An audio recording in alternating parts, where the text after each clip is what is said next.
e principalmente de todos que com certeza são pessoas da maior importância.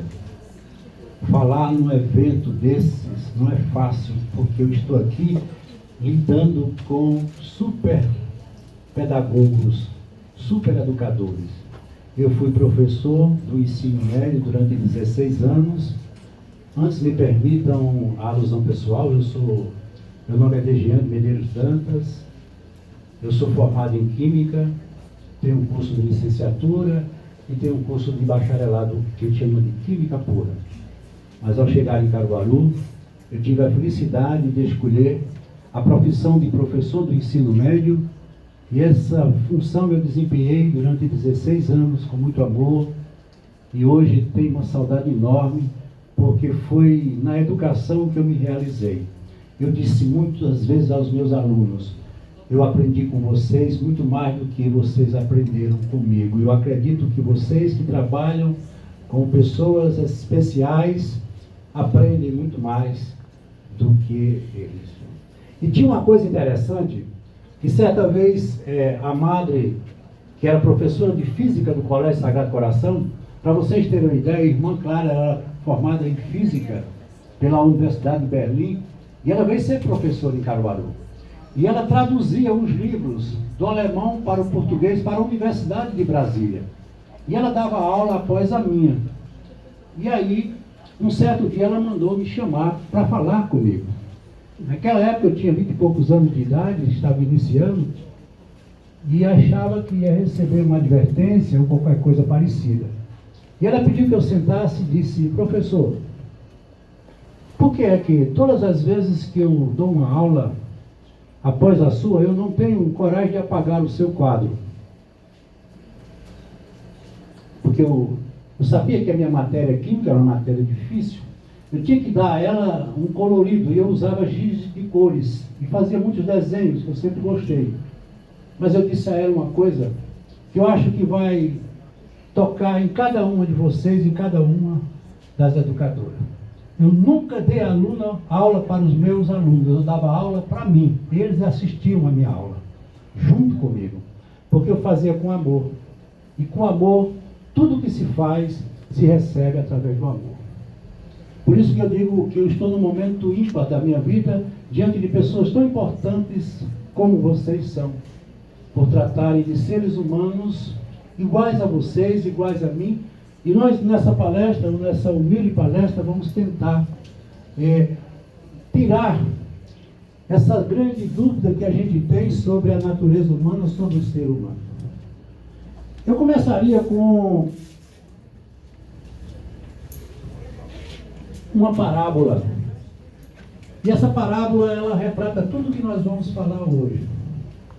Conta ela que um rei, ele tinha 4 esposas. Ele amava a sua 4ª esposa mais do que todas.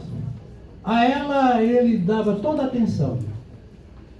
Comprava-lhe as mais belas roupas, a adornava com os mais belos adereços, joias, enfim. Era tudo para ele o mais importante, essa 4ª esposa. Ele também amava a 3ª esposa, porque ela era o seu motivo de vaidade. Fazia questão de expô-la aos outros reis, às outras pessoas, enfim, era em parte a sua razão de viver. A sua 2ª esposa era aquela que ele sempre a procurava nos seus momentos de tristeza, de recolhimento, de dúvidas, de doença, enfim. Ela também era muito importante. Mas ele não dava a menor importância à sua 1ª esposa. Certo dia, esse rei foi acometido de uma doença muito grave, e o médico disse que realmente ele não tinha como sobreviver, que ele ia morrer.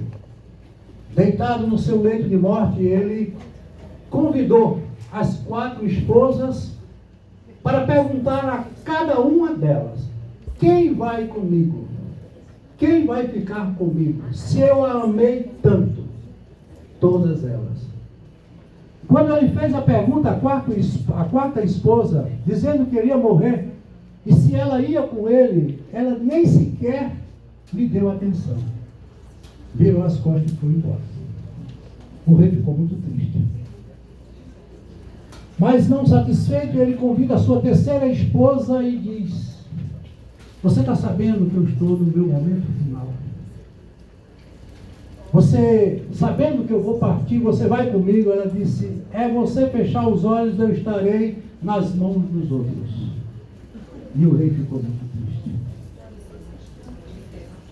A sua segunda esposa, ele fez a mesma pergunta e ela disse: o que eu posso fazer é exatamente isso que está sendo feito. É cuidar de você até o seu momento final, fazer o velório e lhe enterrar.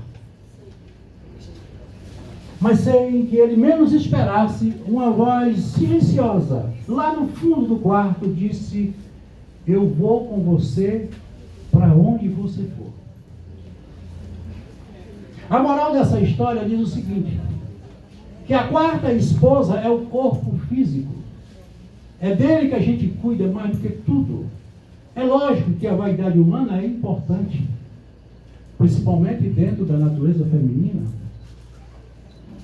Mas todos nós sabemos que na hora que a gente fechar os olhos, a primeira coisa que a gente perde é essa indumentária, essa estrutura fisiológica que tem um prazo de validade, esse corpo que nós recebemos com a graça de Deus, e é um instrumento para a nossa representação transitória nessa experiência de vida. A terceira esposa é o dinheiro, é o poder, é aquilo que a gente perde no momento que fecha os olhos. Todos os bens que carregamos nas mãos, eles não nos pertencem. Não nos pertencem. E na hora que a gente fechar os olhos, tudo isso vai parar nas mãos de outros. Muitas vezes, causando motivo de conflitos, de brigas, intrigas, porque assim vivem as famílias pelas heranças.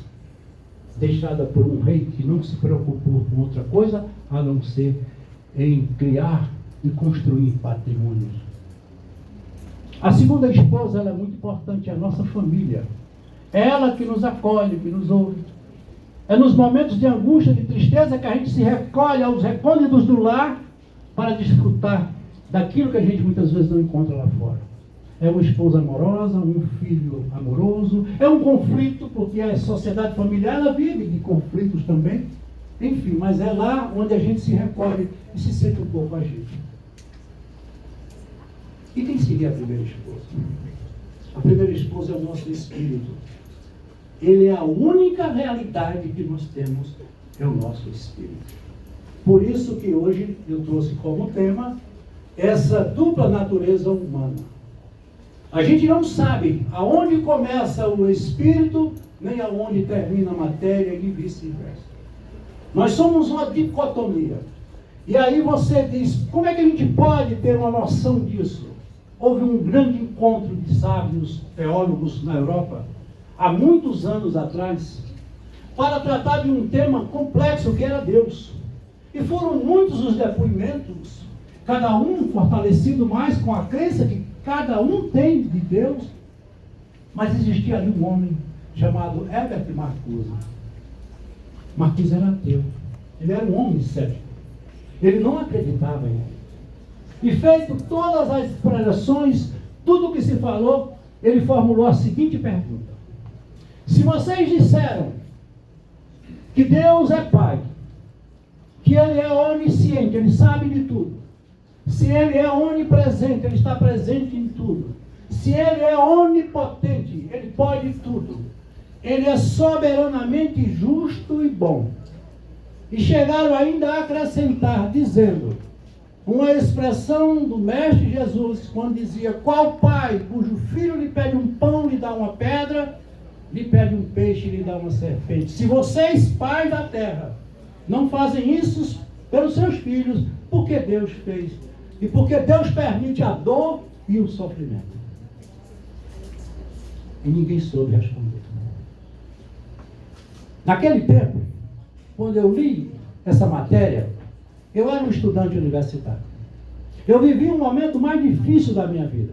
Tudo era conflito. E eu, sobretudo, me achava vítima do que estava acontecendo, porque eu dizia, foi o que eu fiz para merecer tantos contratempos. Estava brigado com meu pai, distante de casa, com dificuldades financeiras, estudando numa faculdade sem muitas condições, enfim, até abandonar temporariamente a faculdade, eu abandonei. Mas eu entrei numa igreja. Era uma tarde. Eu adoro igrejas vazias. Acho que é um lugar pleno para se meditar. E eu sentei ali para exatamente brigar com esse Deus que Marcuse havia citado. Por quê? E foram muitas as indagações, muitas perguntas sem resposta. Mas quando eu saí daquela igreja, a resposta me foi dada. Eu encontrei uma pobre mulher pedindo esmola. Eu não sabia quem precisava mais da esmola, se era ela ou se era eu. Eram dois esmoleiros. Mas o fato me chamou a atenção. Ela trazia uma criança com pouco mais de 2 anos no braço. E aí eu refleti e pensei, eu sei mais ou menos o que me falta, apesar da minha revolta. Acredito que ela também sabe o que falta. Eu sou um pedinte do Espírito, ela é uma pedinte da matéria. Mas o que é que essa criança está fazendo nessa história? Por que ela está aqui, contracenando comigo e com ela? O que foi que ela fez para merecer um destino tão triste, ou um começo de vida sem a menor condição? A partir desse instante, minha mente se abriu. Eu me lembro que eu entrei numa livraria chamada Livro 7 e encontrei um livro dos Espíritos. Quero aqui dizer a vocês que eu não sou religioso, eu sou um seguidor de uma doutrina. Mas quando eu abri aquele livro, na mesma calçada, eu me deparei como se fosse um aviso prévio. Estava lá a primeira pergunta formada por um pedagogo, um colega, chamado Hipólito de Leão Denis Arrivaria, com o pseudônimo de Allan Kardec. No dia 18 de abril de 1857, ele abria a mente da humanidade, tirando aquele Deus de uma teologia, um Deus antropomórfico, criando um Deus totalmente inovador. Uma ideia de Deus que jamais nós poderemos ter a menor condição de entender. Como dizia Humberto Roda, que Deus é esse que em tua inteligência cabe? Nós não temos a menor ideia de Deus. Mas a pergunta dele foi muito feliz. Quando ele disse quem é Deus, ele usa o pronome puro. Ele não pergunta quem, porque quem seria alguém. Ele não pergunta o que, porque o que seria algo. Deus não é algo, nem é alguém.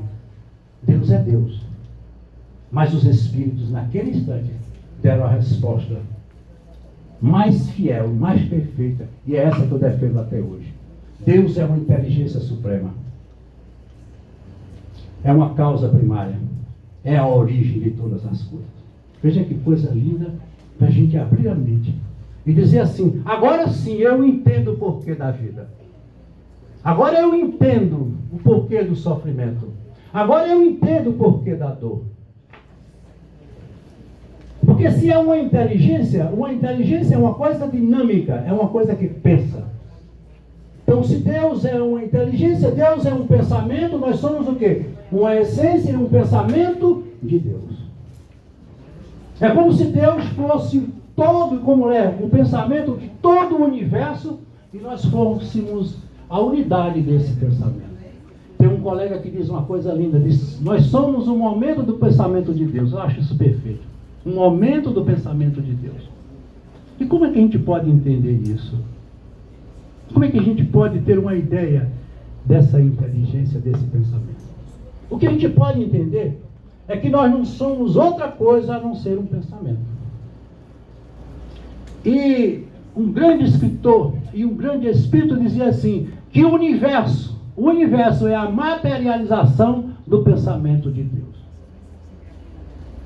Então agora eu entendo, porque se eu sou uma essência da essência maior, se eu sou o pensamento do Criador, eu também posso materializar meus pensamentos. Agora eu entendo, quando ele disse aqui, que todo sonho poderá ser verdade. Se Deus nos permite sonhar, Ele nos permite o direito de realizar aquilo que nós sonhamos. Mas o pensamento, como força dinâmica da mente, ele pode atribular, ele pode manifestar aquilo que ele entender como ideia. E essas ideias aqui vão determinar o caminho de cada um. Você é aquilo que você escolheu para ser. Porque quando ele, como o Criador, colocou cada um de nós como a essência da sua criação, nós somos co-criadores, Ele nos deu um presente, que é o mais difícil de ser usado, que é a escolha. Como é difícil escolher. E na hora que Ele delegou a cada um de nós, como individualidade, nós somos um princípio inteligente, que é a capacidade de desenvolver um pensamento através da razão e construir a sua própria vida. Como se ele dissesse assim: você pode, vai. Está na hora. Ele diz: eu deixo você aqui e vou te esperar lá no fim. Mas você só vai chegar até a mim quando você entender quem sou eu. Mas aonde é que ele está? Está em você. Já dizia um grande compositor: para falar com Deus só precisa estar a sós, apagar a luz e silenciar a voz. E eu vejo tanta gente gritando o nome de Deus. Você está gritando a você mesmo, porque Deus é uma manifestação de você. Você está em Deus, Deus está em você. E o que faz a gente se aproximar e se distanciar de Deus? As nossas escolhas. Porque ele disse assim: olha, meu filho, a semeadura é livre, mas a colheita é obrigatória. Você planta o que você quiser, mas você colhe o que plantou. Porque depois dele nos dar o direito de escolher, ele nos coloca uma segunda condição: causa e efeito. Não existe efeito sem causa. Tudo que você está passando na sua vida, seja o que for, era o melhor que poderia ser. Porque se Deus sabe uma coisa, Ele sabe mais do que todos nós. Ele nos plantou no lugar que a gente merece ser plantado. E não se joga uma semente na terra se não esperar dela o seu desenvolvimento, a sua evolução. Mas Jesus, com aquela sabedoria dele, que também era o mestre, é tudo mestre, tudo igual a gente, tudo mestre, tudo professor. Ele era mestre. Ele não gostava de tanta coisa que as pessoas pensavam que ele gostava. Ah, Jesus fez milagre. Que milagre? Não existe milagre. Milagre seria contrariar a lei natural que é dele, de Deus. Milagre é aquilo que a natureza fez e a gente não soube ainda como entender. É aquilo que não se explica ainda pela condição natural nossa, pelas nossas limitações. Mas alguma coisa, ele disse assim: você é luz, que brilha a vossa luz. Você sabe por que ele disse isso? Porque a única luz que nos acende permanentemente é a nossa luz. Porque a luz de fora dá sombra. Tenha muito medo daqueles que lhe admiram, porque eles querem ser você. A admiração não deixa de ser um sentimento egoísta. Infelizmente é verdade. E quando ele, no desenrolar de todo esse processo, ele nos individualiza, ele nos dá o direito de escolher, nós começamos de maneira muito imatura a fazer as escolhas. Por isso que nós dissemos que somos todos iguais. Somos todos iguais. Se Deus é uma linha de montagem, tudo saiu um igual ao outro. Mas o mais incrível é dizer a vocês que o que nós temos de mais igual é a nossa diferença. E por que somos diferentes? Porque escolhemos diferente. A diferença entre eu e meu filho é porque ele escolhe de um jeito, eu escolho de outro. Ele se compromete com o que escolhe, eu me comprometo com o que escolho. E qual é o papel do educador? Ensinar ele a escolher. Eu já caí e você tenha cuidado para não cair. Porque se eu chegar lá no mundo espiritual, e se um dia disser assim, você vai voltar, a primeira coisa que eu vou pedir a meu pai é que não me deixe cair de novo. Me ajude. Porque todos nós precisamos um do outro. Porque na pedagogia da vida, tudo se dá pelo o feedback do ensino e da aprendizagem. Todo professor um dia foi um aluno. E todo aluno poderá ser um dia um professor. Isso é a superação de cada um no processo da vida. Mas a vida precisa seguir. E nós precisamos seguir. E vem mais uma coisa muito importante. Não existe pecado e não existe condenação. Isso é conversa, isso é mentira. Eu posso provar a vocês. Eu não sou um pecador e muito menos um condenado. Eu sou vítima das escolhas que eu fiz. Porque quando Deus nos deu mais adiante uma condição maior, Ele nos permitiu abrir uma conta num banco chamado Banco da Providência Divina. É aí onde a coisa começa a ficar complicada.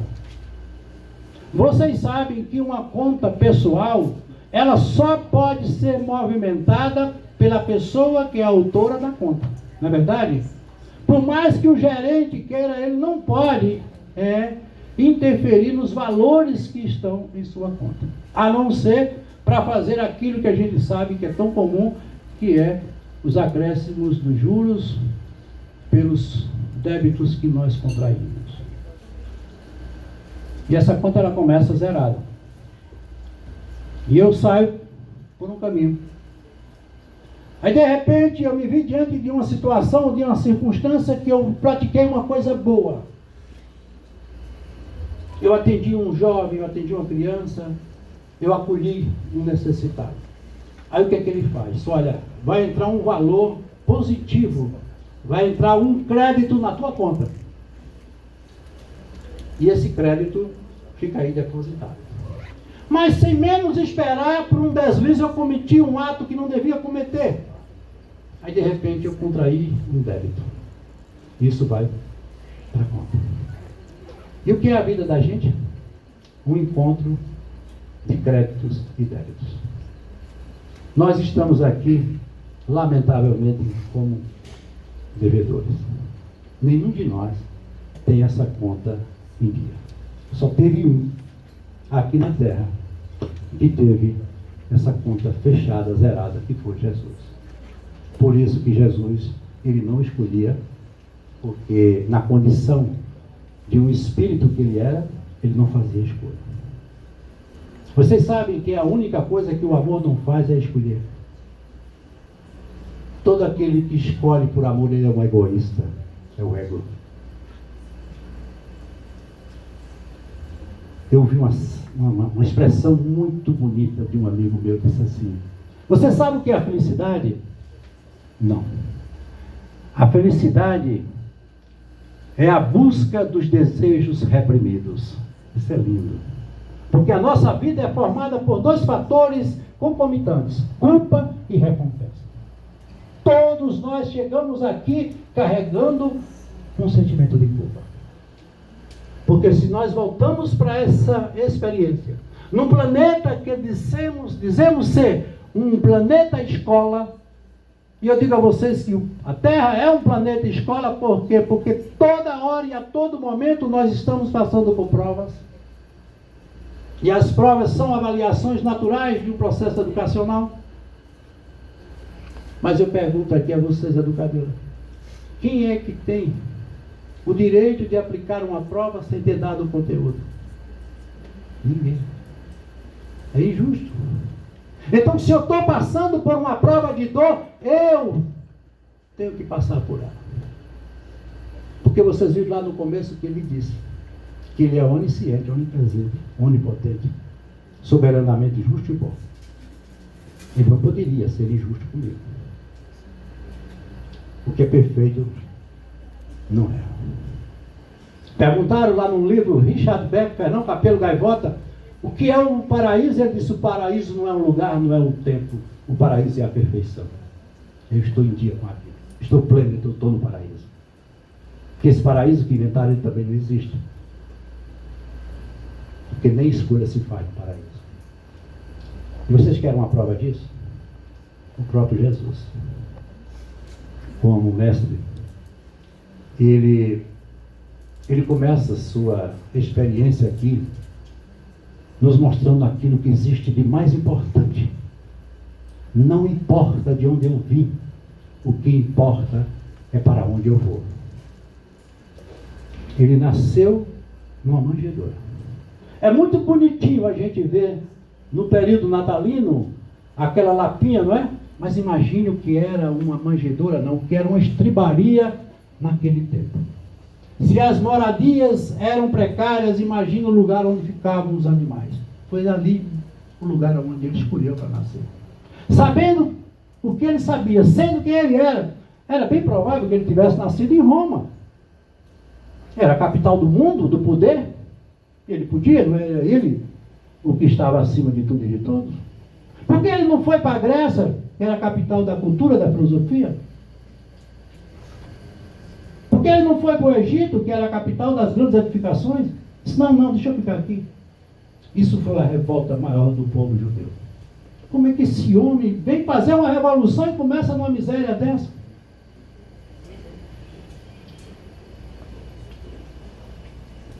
E aí ele começa caminhando pela margem de um grande lago, o Lago de Genezaré. E ele encontra um pescador. Vocês sabem o que é um pescador? O agricultor, ele tem a terra, tem a semente. Ele planta e espera para colher. O pescador não. Ele vai para o mar, não sabe se o mar está bravio, está calmo, se tem peixe, se não tem, se ele volta com peixe, se não volta, porque ele não é dono de nada. Mal ele tem um barco. E ele chama aquele homem para ser pescador de homens. Você sabe o que é ser pescador de homem? É você acreditar no outro. É você lançar a rede. Não importa a quantidade. Não importa. Qual é o melhor aluno que vocês têm? Aquele que mais precisa. Qual é o filho que a mãe mais ama? Aquele que mais necessita. Porque o amor, ele tem o propósito de acolher. Porque é uma das condições do próprio amor. E ele sabia que aquele homem nada tinha. Mas tudo tinha que ter um princípio, um início e acima de tudo uma crença. Porque a gente tem o hábito de querer sempre acreditar nas pessoas que são importantes. Nós não temos ainda a capacidade de desenvolver o mais importante sentimento da natureza humana, que é a humildade.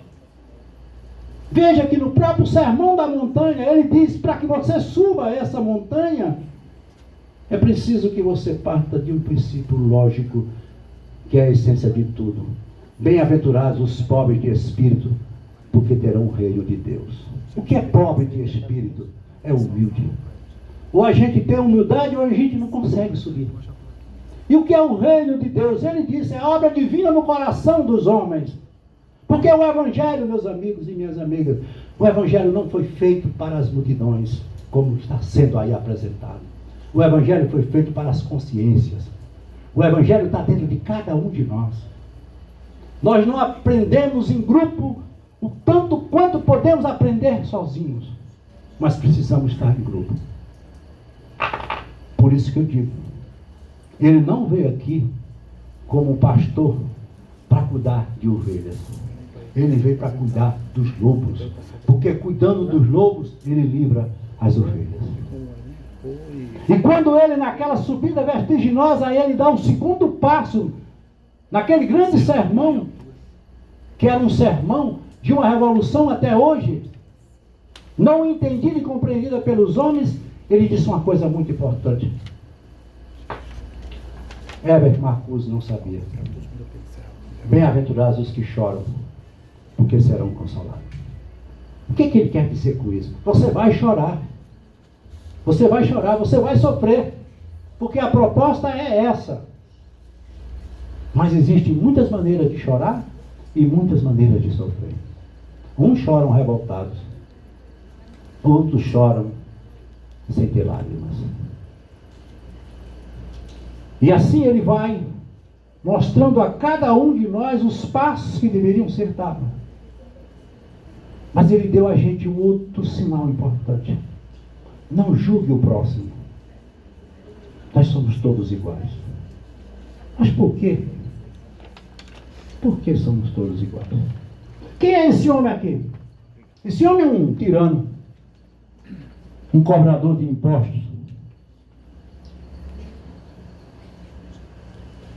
E esse homem tem nos tirado tudo.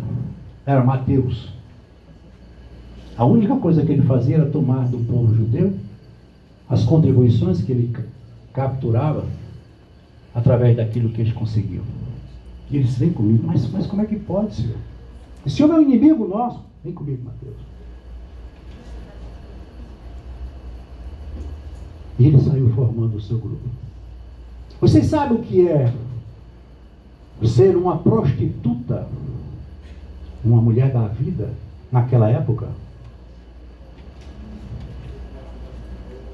Quando Maria Madalena procurou Jesus, ela, ao beijar a sua mão, quis se ajoelhar diante dele, ele sentou. Jesus não aceitava que ninguém se ajoelhasse diante dele, porque isso daria a ele uma conotação de superioridade. Ele não aceitava. Um amigo não precisa se ajoelhar diante do outro, a gente tem que ficar um lado ao outro, a gente tem que se ombrear. E ela disse: mestre, diante de tudo que fizeste por mim, será que Deus me perdoava? E Jesus diz uma das coisas mais bonitas: Madalena, por acaso tu nunca viste a primavera dar flores sobre uma casa em ruína? As ruínas são os homens, mas as flores são as esperanças em Deus. E ela entendeu aquilo. E ele sabia que podia mudar, porque ele veio para mudar. Ele veio para mudar. Ele sabia que naquela noite em que se determinava tudo acerca do seu ministério tão transitório, ele faz a festinha de aniversário que a gente sempre faz em casa. E aí você diz: meu filho ou minha filha, para quem você vai dar o primeiro pedacinho de bolo? Aí ela olha: papai, mamãe, namorada, sempre assim, né? Geralmente os pais ficam mais para depois. O que foi que Jesus fez? Antes ele havia dito: olha, esse rapaz aqui, Judas, ele vai me trair. É bom que vocês saibam. Judas era o homem mais inteligente do grupo. Ele vai me trair. E eu vou dar um pedaço de bolo a ele. Aí Pedro não aceitou. Disse: homem, como é que pode, mestre? O senhor está dizendo que esse homem vai fazer o que vai, e o senhor ainda faz. Ele disse: Pedro, nesse momento aqui, é o que mais precisa de mim. É ele. Porque ele ainda foi muito caridoso em não ter dito a Pedro: tu vai me negar 3 vezes. Cada um deu a sua parte. E ele amou a todos por igual. Sabe por quê? Jesus convivia e não se envolvia. Esse é o segredo do relacionamento humano. Conviver sem se envolver. Tudo aquilo que você precisar fora de você é porque falta dentro. Nunca diga a ninguém que você precisa ser amado, porque você está violando uma lei natural da vida. Porque se você precisa ser amado é porque você não se ama. Nós viemos aqui para uma única proposta dentro dessa natureza humana: nos amarmos. Construa dentro de você aquilo que você precisa construir, porque a partir de então você só vai dar o que tem. Se você é uma pessoa que tem amor, você dá amor. E finalmente, nós temos que entender que a estrada é longa, mas o sinal do Calvário ainda existe. E vocês sabem o que significa o Calvário? A grande transformação, não é o sofrimento. Toda pessoa que passa por uma experiência difícil, ela muda a sua vida. Seja uma doença, seja um sentimento, seja qualquer coisa. porque nós não aprendemos a crescer por amor. Infelizmente, crescemos com a dor. E para finalizar, eu vou contar aqui a vocês uma história, e vou deixar essa história como uma advertência para todos nós. Eu vi esse violino aqui e me lembrei de Paganini. Paganini, ele era o maior violonista de todos os tempos. Um espetáculo seu era concorrido por toda a sociedade europeia. Os ingressos eram vendidos aos milhares. Numa das maiores apresentações de Paganini, a plateia estava lotada. O silêncio era absoluto. A orquestra entrou, o maestro entrou, e magistralmente entra Paganini com o seu violão, o seu violino. E ele começa aquela apresentação esperada por todos. Mediante todo aquele silêncio, ouve-se um barulho que ninguém esperava. Se arrebenta uma corda do violino de Paganini. A orquestra fez menção de parar, os músicos ficaram de sobressalto, a plateia silenciou mais ainda, mas Paganini continuou. E a orquestra recebeu o acompanhamento. Mas para a surpresa de todos, mais uma voz, mais um som que ninguém queria ouvir. Quebra-se a segunda corda do violino de Paganini. O maestro fez menção de baixar a batuta, a plateia já fazia menção de inquietação, mas Paganini continuou, como se nada tivesse acontecido. Mas, infelizmente, se houve um terceiro barulho. Era a terceira corda do violino de Paganini que se quebrava. O maestro começa a baixar a batuta, os instrumentistas começam a se levantar, a plateia fica inquieta, mas Paganini continuou. Magistralmente, ele fez de uma corda do violino o impossível, jamais imaginado. E quando ele terminou sua apresentação, ele foi perguntado por um jovem, e ele disse o que eu vou dizer aqui a vocês. A vida é a arte de continuar quando a gente pensa que tudo está perdido. Boa tarde a todos. Obrigado. Muito obrigado ao professor Virginia Dantas, que apresentou a palestra A Dupla